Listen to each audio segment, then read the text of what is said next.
Lundi. Cette femme de 65 ans fait partie des rares rescapés du naufrage de l'Étoile d'Orient, ce bateau de croisière qui a sombré au large de la Chine, avalé par le fleuve Yangtze.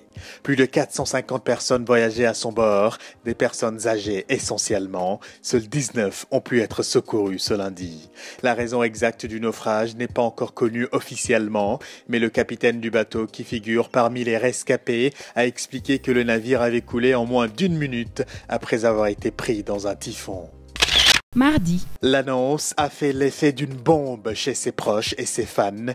Thione Seck passera les prochains jours derrière les barreaux. Il était 18h lorsque le chanteur sénégalais s'est présenté au juge. 45 minutes plus tard, son sort était scellé. Direction la cellule 42 de la célèbre prison de Rebeuss à Dakar. Le lead vocal du Ramadan a été inculpé pour blanchiment d'argent et tentative d'escroquerie. Les enquêteurs de la gendarmerie ont déclaré avoir trouvé chez lui plus de 20 milliards de francs CFA. Des faux billets en euros et en dollars. Thione Seck se dit totalement innocent. Il accuse des faussaires de l'avoir piégé. Mercredi. C'est une nouvelle ère qui s'ouvre pour le foot mondial au lendemain de l'annonce de la démission de Sepp Blatter.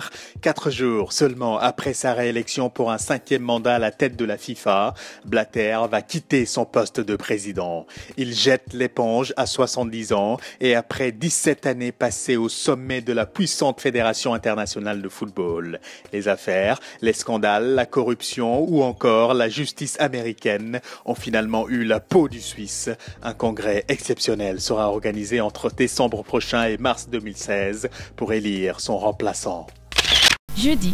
Direction Hong Kong, avec cette marée lumineuse. Des milliers de personnes se sont rassemblées, bougies à la main, pour commémorer le terrible massacre du printemps de Pékin, place Tiananmen.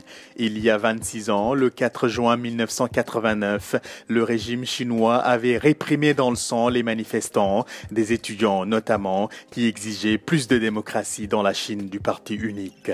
Aucun bilan officiel n'a jamais été fourni. On se souvient notamment de cette image qui a fait le tour du monde, la photo d'un homme face à une colonne de chars. Cette année, la commémoration revêt une signification particulière dans un contexte de tension qui rappelle celle de 1989 entre les pro-démocraties qui exigent des élections au suffrage universel et l'exécutif local soutenu par Pékin.